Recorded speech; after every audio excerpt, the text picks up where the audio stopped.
Day 4. Assalamualaikum guys, welcome back to my YouTube channel. We are back to another vlog. तो जो आज का vlog हम लोग स्टार्ट करने जा रहे हैं, उसमें हम लोग जा रहे हैं सॉफ्ट स्विल आइसक्रीम है, ठीक है, जो कि कचहरी चौक में बहुत ज़्यादा फेमस है, ठीक है।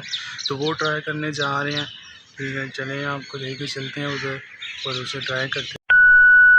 लें जी, हम लोग पहुंच चुके हैं सॉफ्ट स्विल आइसक्रीम खाने जी। तो ये रहा इनका एंटायर मेन्यू, सारी प्राइसेस और इसके फ्लेवर्स और सारा कुछ लिखा हुआ है। चलें ऑर्डर करते हैं, फिर आपसे मिलते हैं।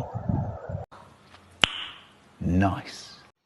जी, तो अब हम अंदर आ चुके हैं। तो ये इनका सेटअप सारा लगा हुआ है, ठीक है। तो इधर ये आइसक्रीम्स वगैरह लग के ट्रे में आ रही हैं सारी, वो सामने मशीन पे बना रहे हैं भाई।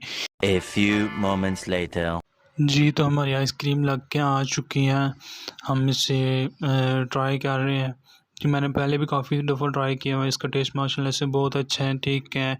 ये 100 रुपीज़ की कप एंड कोन मिलती है और इसके अलावा जो इसकी लोकेशन है वो कचहरी चौक में जिम खाना गुजरात उधर है, ठीक है। आइसक्रीम हमने खा ली, माशाल्लाह से इसका बहुत अच्छा रिज़ल्ट था। आज के लिए इतना ही, इजाज़त दीजिए, अल्लाह हाफिज़।